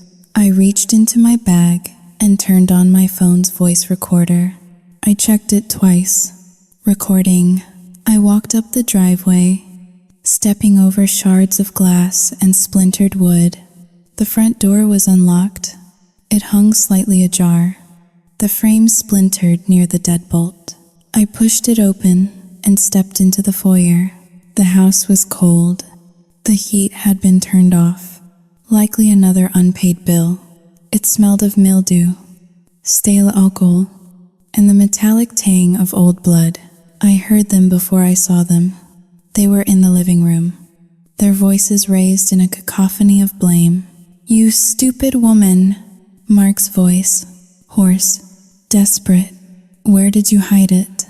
I know you have cash stashed away." "I do not have anything." Sarah's voice, shrill, hysterical. "You spent it all. You gambled it away on those crypto scams." I walked into the living room. The scene was grotesque. The room had been tossed. Sofa cushions were ripped open. Books were pulled off the shelves. Drawers were overturned. Sarah stood by the fireplace. She looked horrific. Her left eye was swollen shut, a mass of purple and black bruising. Her arm was in a sling. She was wearing a dirty bathrobe over her hospital gown, clutching a porcelain vase to her chest like a shield. Mark was standing near the window. He looked like a man who had not slept in days. His expensive suit was wrinkled and stained. His eyes were wild, bloodshot, and darting around the room. They both froze when they saw me. "Julia," Sarah breathed. Her one good eye widened. "Did you bring the check? Did you bring the money?" I stared at her. Even now, even standing in the wreckage of her life, beaten and broken. She was still looking for a payday. There is no money. Mom, I said calmly, there never was. Mark let out a bark of laughter. It was a jagged, ugly sound. I told you. He spat at Sarah. I told you she was playing us. She is just like her father. Stingy, arrogant, thinking she is better than everyone else. I turned my gaze to Mark. I am nothing like you. Mark, I earn my money. I do not steal it from orphans. Mark took a step toward me. His hands were clenched into fists. You think you are so smart, do not you? The big city accountant. You think you can just come in here and judge us? You have no idea what we did to survive. You have no idea the sacrifices we made. Sacrifices, I repeated, my voice rising. You drained my trust fund. $500,000. You stole my future to pay for your leased Mercedes and your country club dues. That is not sacrifice. That is theft. It was compensation. Mark roared. Compensation for dealing with you. Do you know what it was like living with you? A sullen, depressed brat who hated me from day one. I deserved that money. I earned every penny of it by putting up with your glare across the dinner table for 7 years. I felt a surge of rage so pure it almost blinded me. And you, Mom? I asked, turning to Sarah. Did you think you deserved it too? Sarah lowered the vase slightly. She looked frantic, her eyes darting between me and Mark. Saoy Ding Hao Ling. 2 hashes greater than I did it for the family. Julia, we needed to maintain our status. What would people have said if we moved to a smaller house? What would the neighbors think? Your father, Saoy Ding Hao Ling, 2 hashes greater than he would have wanted us to live well. My father, I said, stepping closer to her. My father worked himself to death for that money, and you spent it on appearances. Mark laughed again. This time, it was darker, more malicious. Worked himself to death? Is that what you think? I looked at him. A chill ran down my spine. What do you mean? Mark smirked. It was a hideous expression on his unshaven face. He looked at Sarah with pure contempt. Tell her, Sarah, tell her about the night David died. Sarah went pale beneath her bruises. Shut up. Mark, no. I think she should know. Mark said, enjoying the power shift. He turned to me. You think your daddy just had a heart attack and died? He did, but he did not have to die. Mark, stop it, Sarah screamed. She threw the porcelain vase at him. It shattered against the wall, missing his head by inches. Mark ignored it. He took a step closer to me, his eyes gleaming. He collapsed in the kitchen. Julia, right there on the linoleum. He was clutching his chest. He was gasping for air. He was begging for help. I felt the blood drain from my face. I could not move. I could not breathe. And where were you? I whispered. I was not there, Mark said. But she was. He pointed a shaking finger at Sarah. She was in the kitchen with him. I turned to Sarah. She was trembling violently. Saoy Ding Hao Ling. Deva, Mom? She was on the phone with me, Mark said, his voice dropping to a cruel whisper. We were, Saoy Ding Hao Ling, 2 hashes greater than discussing our future. She told me David had collapsed. She told me he was on the floor. Saoy Ding Hao Ling, 2 hash is greater than and I asked her if she had called 911. And do you know what she said? I shook my head. I did not want to hear it. I had to hear it. She said, not yet. The room spun. She said, if he dies, the divorce goes away. If he dies, I get the life insurance. If he dies, we can be together. Liar, Sarah shrieked. You are a liar. You told me to wait. You said to give it time. Ah, Mark shouted, triumphantly. So you admit you waited. Sarah froze. She realized what she had said. She clapped a hand over her mouth, but it was too late. The confession hung in the cold air between us, heavy and suffocating. I looked at my mother. I saw the woman who had raised me, the woman who had braided my hair, the woman who had scolded me for not finishing my vegetables, and I saw a murderer. You waited? I asked. My voice sounded like it was coming from underwater. Sarah began to cry. It was not the fake crying from the video. This was the terrified sobbing of a child caught in a lie. So you'd sing Howleen? 2 hash is greater than I did not know he would die. Julia, so you'd sing Howleen. 2 hash is greater than I was confused. Mark was talking to me, and I was panicked. And so you'd sing Howleen. 2 hash is greater than I hesitated. How long? I asked. How long did you hesitate? Mark answered for her. 30 minutes. She waited 30 minutes while he suffocated on the floor. She watched him turn blue. Julia, and she stayed on the line with me, planning how we would spend the insurance money. I felt my knees give way. I stumbled back and caught myself against the doorframe. My father had not died of natural causes. He had been murdered by negligence. He had been murdered by greed. He had spent his last moments on this earth looking at his wife, begging for help, while she watched him die so she would not have to split the assets in a divorce. Everything made sense now. The guilt, the gaslighting, the desperate need to control me. She was not just hiding a stolen trust fund. She was hiding a homicide. I reached into my bag and pulled out my phone. I held it up. The red recording light was pulsing steadily. I have it all, I said. My voice was surprisingly steady. I have the confession. Mark's face fell. The smugness vanished, replaced by a stark terror. Sao Yu Tsing Haoling. 2 hash is greater than what? I am recording, I said. I have been recording since I walked in the door. Sarah let out a wail of despair and sank to the floor, burying her face in her hands. Mark, however, reacted differently. The desperation took over. He lunged at me. Give me that phone, he screamed.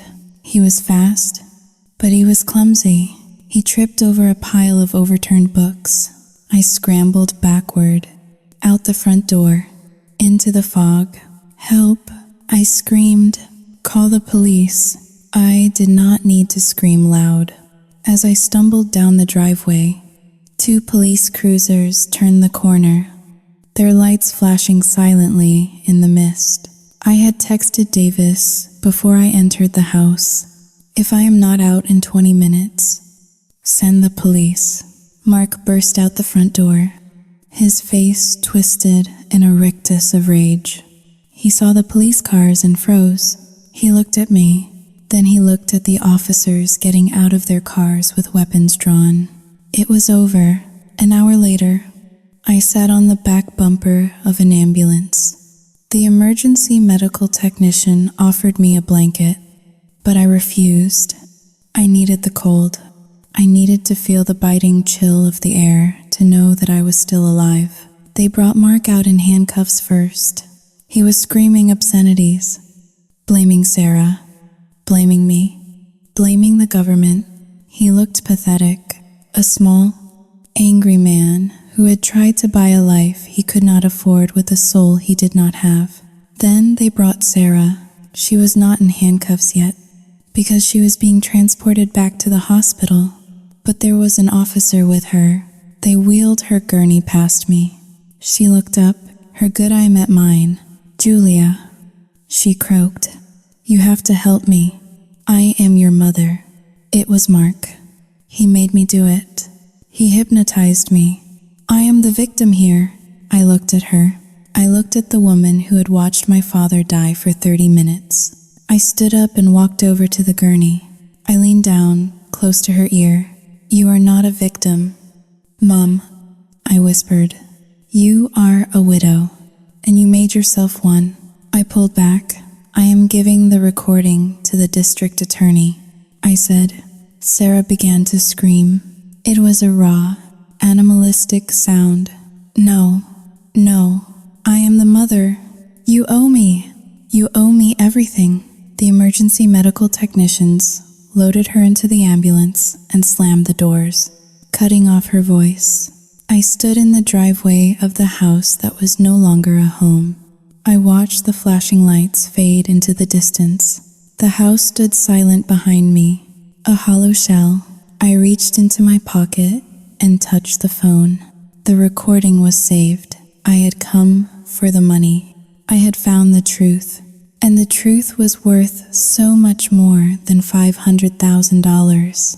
The story broke on a Tuesday, 3 days after the police took Mark and Sarah away in separate patrol cars. It did not start as a trickle. It started as a deluge. The local news station, hungry for scandal in our quiet, rain-soaked suburbs, ran the story as their lead segment at 6 o'clock. Socialite mom and stepdad arrested.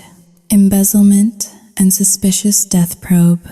I sat in my apartment, the lights dimmed, watching the television screen. They showed footage of the house. My father's house, draped in yellow crime scene tape. They showed the smashed garage door, a jagged wooden mouth gaping open as if screaming in pain. Then they played a clip from Sarah's live stream, the video she had thought would be her salvation. It was jarring to see her face on the news, pixelated and grainy, sobbing about Mark's betrayal. The reporter's voiceover was merciless, dissecting her lies with professional detachment. They spoke of the benevolent trust, the $500,000 that had vanished into thin air. They spoke of the foreclosure, and then, in a hushed tone, they spoke of the reopened investigation into the death of David Bennett. My phone had not stopped ringing for 48 hours. Journalists, old high school classmates I had not spoken to in a decade, distant relatives who had ignored me at family reunions.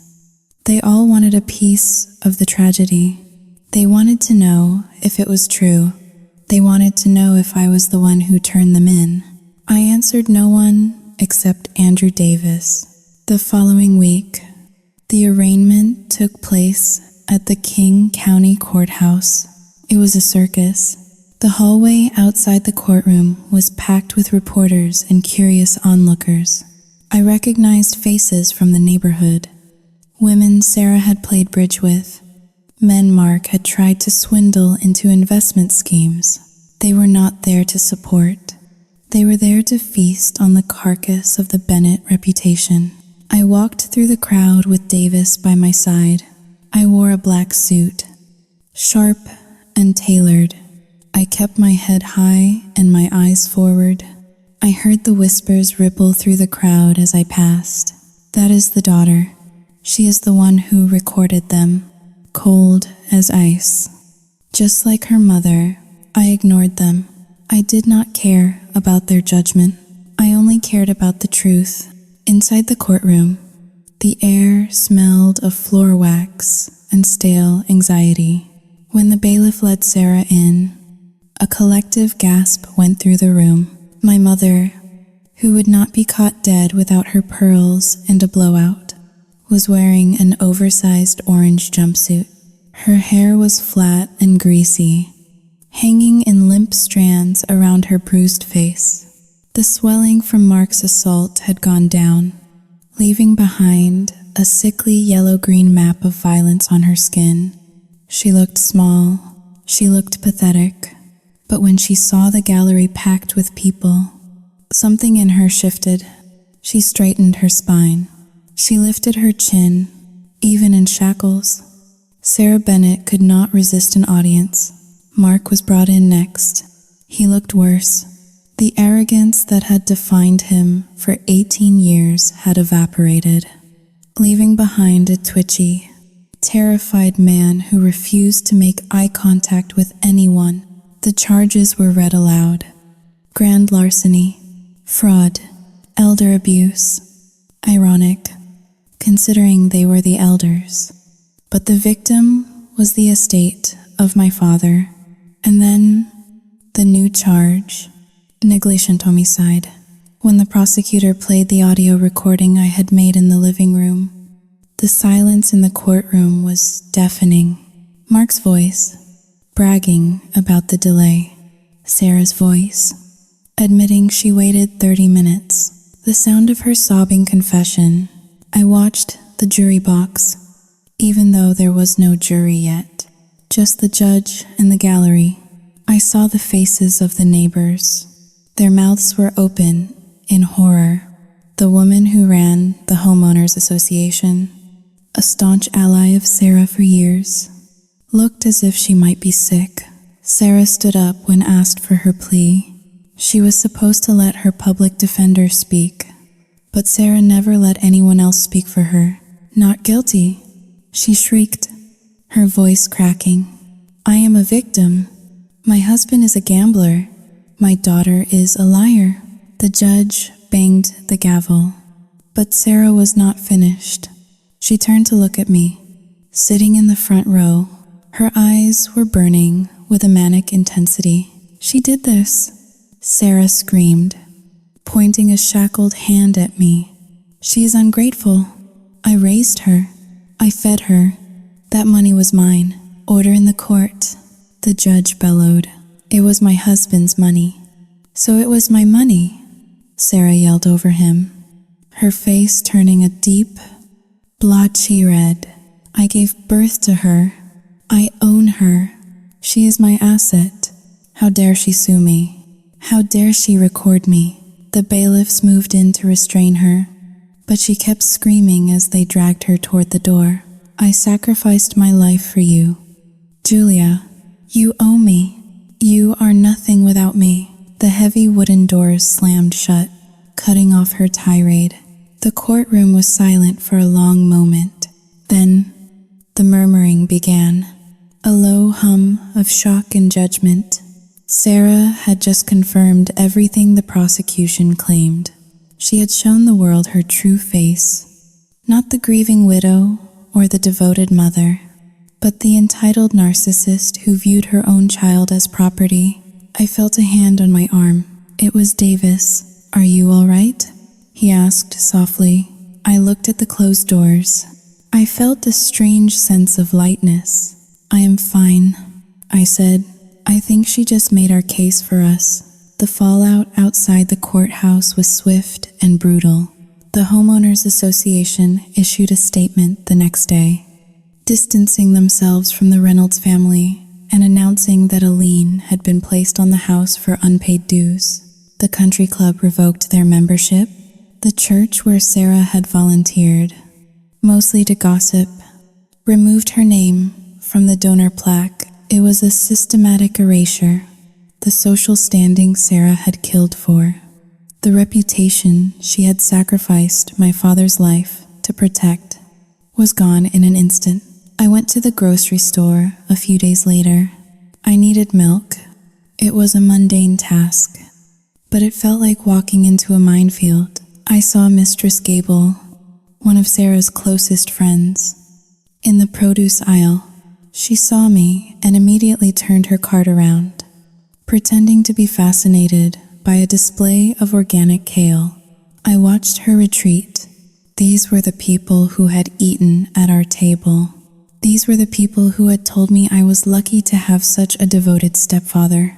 They knew, deep down, they must have known something was wrong, but they had looked away because the facade was polite.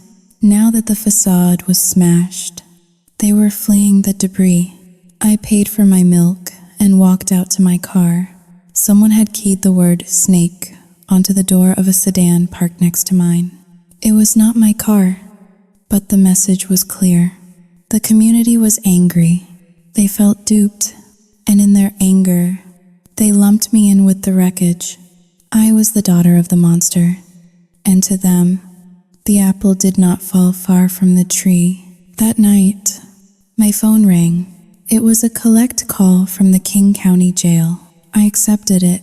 "Hello, Mother," I said. There was silence on the line for a long time. Then, Sarah spoke. Her voice was calm, eerily so. "They took my face cream." "Julia," I blinked at the absurdity of the statement. "Saoitsinghauling. 2# is greater than what?" "The guards. They took my face cream and my pearls. They put them in a plastic bag. They treat me like a common criminal." "You are a criminal, Mom," I said. "You stole $500,000. You let Dad die. That is a misunderstanding," she dismissed, as if we were discussing a missed lunch date. "Mark confused me. The lawyers will fix it. But Julia, I need you to deposit money into my commissary account. I cannot eat this food. It is full of carbohydrates." I almost laughed. It was terrifying how intact her delusion remained. She was sitting in a jail cell, facing 20 years in prison, and she was worried about carbs. "I am not giving you any money." "Mom," I said. "But you have to," she said, her voice tightening. "I am your mother. You cannot leave me in here with these people. They are dirty. They are poor. You are poor now too." "Mom," I said brutally, "the house is gone. The foreclosure went through yesterday. The bank owns it all. You have nothing." "No," she whispered. "That is not true. You have money. You have a job. You can fix this. Just talk to the judge. Tell him I was a good mother. Tell him about the piano lessons. Tell him about the private school." I closed my eyes. I remembered the piano lessons. I remembered her standing over me with a ruler, hitting my knuckles if I played a wrong note. I remembered the private school, where she made me befriend the rich kids so she could get invited to their parents' parties. "You were an investor." "Mom," I said softly, "you invested in me because you expected a return. But the market crashed. I am hanging up now." "Julia, wait. Do not you dare hang up on me. I demand." I pressed the button to end the call. The line went dead. I sat in the silence of my apartment. The city lights of Seattle twinkled outside my window, indifferent to the drama of my life. The public phase was over. The society she worshipped had cast her out. The legal system was grinding her down. But the silence she left behind was not empty. It was heavy. It was the weight of knowing that she would never, ever understand what she had done. There would be no apology. There would be no redemption. She would go to her grave believing she was the victim of an ungrateful daughter and a cruel world. And I would have to live with the fact that the only way to save myself was to destroy the woman who gave me life. The trial lasted 3 weeks, but the verdict took only 4 hours. Guilty on all counts. The jury did not buy Sarah's tears, and they certainly did not buy Mark's attempt to paint himself as a helpless bystander. The sentence was handed down on a gray Tuesday in November, exactly 1 year to the day since Sarah had called me demanding an apology letter. Mark received 12 years for fraud, embezzlement, and elder abuse. Sarah received 15 years. The judge, citing her callous indifference to human life regarding my father's death and her role as the mastermind behind the financial theft. When the gavel banged, finalizing their fate, I did not feel the surge of triumph I had expected. I did not feel the cinematic rush of victory. I felt Saoitsinghauling. 2# is greater than num. It was as if a heavy, suffocating blanket had been lifted off my shoulders. only to reveal that I was standing naked in a freezing wind. I walked out of the courthouse alone. Andrew Davis offered to buy me a celebratory drink, but the thought of alcohol made my stomach turn. I just wanted to go home, but I did not go to my apartment. Instead, I drove to the house. Technically, I was trespassing. The bank had finalized the foreclosure, and the property was now owned by a faceless asset management company. A for sale sign stood in the front yard, pristine and white, a stark contrast to the overgrown lawn and the boarded-up garage door. I parked my car and walked up the driveway.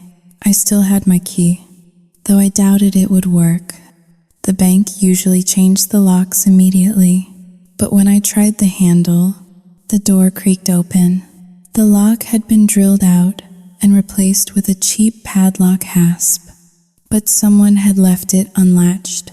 Perhaps a real estate agent showing the bones of the disaster to a prospective flipper. I stepped inside. The house was empty. The furniture was gone, either sold by the bank to recoup costs or looted by Mark and Sarah in their final frantic days. The walls were bare, leaving behind ghostly pale rectangles where pictures had once hung.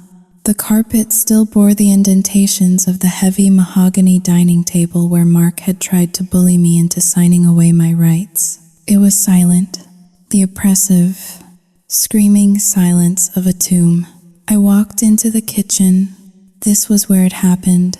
The linoleum was old and peeling at the corners. I stared at the spot near the refrigerator. In my mind, I could see the outline of my father's body. I imagined him lying there, clutching his chest, looking up at the phone mounted on the wall, praying that his wife was calling for help. I imagined Sarah standing there, phone in hand, watching the clock, waiting. A wave of grief hit me so hard, I had to lean against the counter to keep from falling. I had not cried at the funeral. I had not cried during the investigation. I had not cried at the trial. I had been the soldier, the accountant, the cold, calculating daughter. But now, in the empty kitchen, the dam broke. I slid down the cabinets until I was sitting on the cold floor. I pulled my knees to my chest and wept. I cried for my father, who had been betrayed by the person he loved most. I cried for the little girl who had cut up a tie because she did not have the words to say she was hurting. I cried for the mother I never had, and the monster I got instead. I sat there for a long time, watching the shadows lengthen across the floor as the sun set. Eventually, the tears stopped. I felt hollowed out, scraped clean inside. I stood up and brushed the dust off my coat. I walked through the rest of the house one last time. In the master bedroom, I found something the movers had missed. It was a single silver earring lying in the corner of the closet, one of Sarah's favorite pearls. She must have dropped it in her haste to pack. I picked it up. It was cold and smooth. I remembered how she used to wear these pearls to church, looking the picture of elegance and piety while she whispered venomous gossip about the neighbors. I walked to the window and looked out at the backyard. The garden my father had planted was dead. Weeds choked the rose bushes. I opened the window. I held the pearl in my hand for a moment, feeling its weight. You wanted to be rich. Mom, I whispered to the empty room. You wanted to shine. I threw the pearl out into the overgrown grass. It disappeared into the darkness without a sound. I left the house and did not look back. The next few months were a blur of paperwork. The civil lawsuit concluded with a default judgment in my favor, granting me whatever assets remained. It turned out there was not much. Mark's investments were worthless. The house had no equity. However, Davis found one thing. A hidden account in the Cayman Islands that Mark had set up years ago, likely to hide money from the Internal Revenue Service. It contained $75,000. It was a fraction of the 500,000 they had stolen. But it was something. I took the money. I did not save it. I did not invest it. I donated every single cent to a charity that helps victims of domestic financial abuse. I established a scholarship in my father's name, the David Bennett Memorial Fund for architecture students. It was my way of cleaning the money. It was blood money, tainted by lies and betrayal, and I wanted to wash it clean by giving it to someone who had a future. I kept my job. I kept my apartment. I kept my routine, but I was different. The people at the office treated me with a new kind of respect, tinged with fear. They knew what I had done. They knew I was the woman who had sent her own mother to prison. They stopped trying to invite me to happy hours. They stopped asking about my holiday plans. I became the ice queen they always whispered I was. And surprisingly, I was okay with that. I visited the cemetery on a rainy Sunday in March. My father's grave was simple, a flat granite marker that had become overgrown with moss during the years I was too angry to visit. I knelt down and began to scrape the moss away with my bare hands. The stone felt rough and cold. David Bennett, beloved father. I traced the letters with my finger. I am sorry, Dad, I said softly. I am sorry I did not see it sooner. I am sorry I could not save you. The rain mixed with the dirt on my hands, but I got them, I said, my voice hardening slightly. I finished it. They can never hurt anyone again. I placed a bouquet of white lilies on the stone. Lilies were his favorite. Sarah hated them because she said they smelled like funerals. I stood up and looked around the cemetery. It was peaceful here. The dead did not lie. The dead did not ask for loans. The dead did not demand apologies for crimes they committed against you. My phone buzzed in my pocket. I pulled it out. It was a blocked number. I knew who it was. The prison allowed Sarah one phone call a week. She had called every Sunday for the last 3 months. I stared at the screen. I could answer. I could listen to her beg. I could listen to her blame me. I could listen to her tell me that she forgave me, in that sickly sweet tone that meant she expected something in return. I let it ring. 1 ring, 2 rings, 3 rings. I thought about the $5,000 she had demanded. I thought about the 30 minutes she waited. I pressed the red button, decline. Then I went into my settings, block unknown callers. I put the phone back in my pocket. The silence that followed was absolute. It was not the terrified silence of a child hiding in her room. It was not the angry silence of a teenager cutting up a tie. It was the silence of freedom. I walked back to my car, leaving the ghosts behind me. The rain washed the dirt from my hands, but the scars on my heart would remain.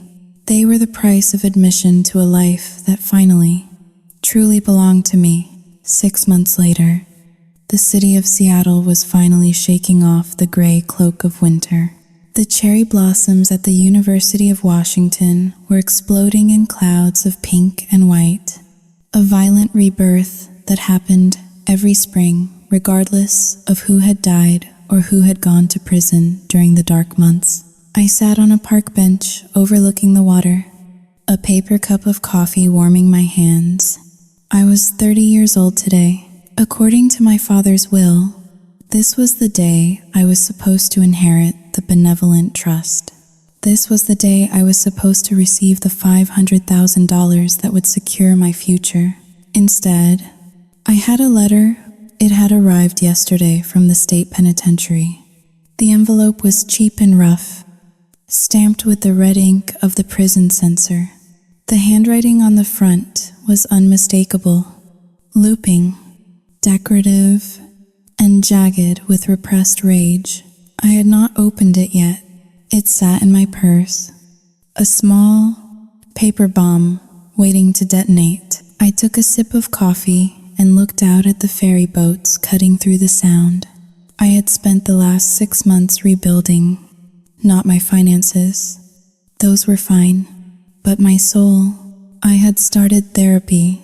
I had adopted a cat, a stray with a broken tail that hissed at everyone but slept on my chest at night. I had started painting again, a hobby I had abandoned when Sarah told me artists were just people too lazy to get real jobs. My life was quiet. It was small, but it was mine. I reached into my bag and pulled out the letter. I ran my thumb over the seal. Curiosity is a dangerous thing. It is the flaw that kept me on the phone that first night. It is the flaw that drove me to the house. But it is also the trait that allowed me to survive. I needed to know the ending. I tore open the envelope. There was a single sheet of yellow-lined paper inside. Tauiting Haoling, Coxie, Julia.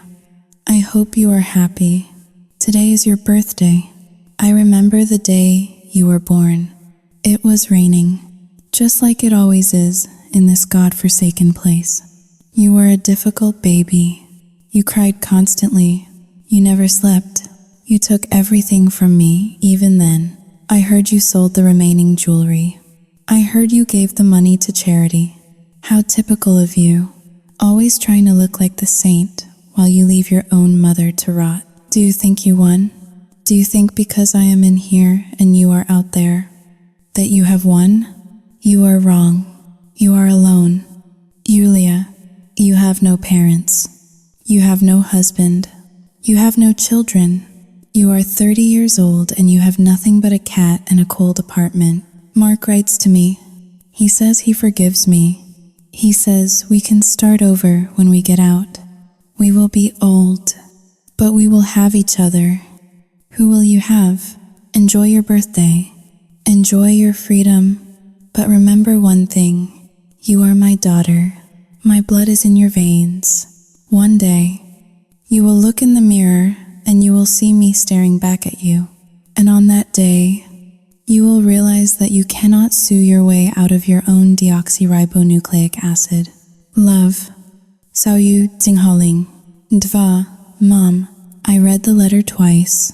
The old Julia. The 29-year-old Julia who sought justice and validation would have been crushed. She would have felt the sting of the words, "You are alone." She would have felt the fear of becoming her mother. But the 30-year-old Julia felt something different. I felt pity. She was still trying to manipulate me, even from behind bars, stripped of her wealth, her home, and her reputation. She was still trying to gaslight me into believing that her toxic love was better than solitude. She was clinging to Mark, the man who had beaten her, the man who had helped her rob me, because he was the only one left who would reflect her delusion back to her. She was right about one thing. I was alone, but I looked around the park. I saw a group of friends laughing on a picnic blanket. I saw a father teaching his son to ride a bike. I saw the sun glinting off the water. I was alone, but I was not lonely. I was safe. I took a lighter out of my pocket. I had brought it for this specific purpose. I held the corner of the letter. I flicked the wheel. The flame jumped to life, orange and eager. I touched the flame to the paper. I watched the yellow page curl and blacken. I watched her handwriting, her venom, her entitlement, her lies, turn into ash. The fire consumed the accusations. It consumed the guilt. It consumed the last tether connecting me to Sarah Bennett. When the fire reached my fingertips, I dropped the burning paper onto the concrete path and watched it crumble into dust. A sudden breeze swept through the park, catching the gray flakes and scattering them into the air. They were gone. I stood up and brushed the ash from my coat. I walked over to the trash can and threw the lighter away. I did not need it anymore. My phone buzzed. It was a text from Davis. Happy birthday. Julia. The final transfer from the Cayman account cleared. The scholarship fund is fully endowed. The first student will receive it next semester. I smiled. It was a real smile, one that reached my eyes. I typed a reply, "Thank you. Andrew, it is done." I walked to my car. I had a painting class at 2 o'clock. Afterward, I was going to buy a steak for myself and a tin of expensive tuna for the cat. I drove away from the water, merging into the traffic of the living city. I looked in the rearview mirror one last time, half expecting to see a shadow, a ghost, or a regret chasing me. But the road behind me was empty. My mother wanted me to take responsibility for her happiness. Instead, I took responsibility for my own, and that was the greatest inheritance of all.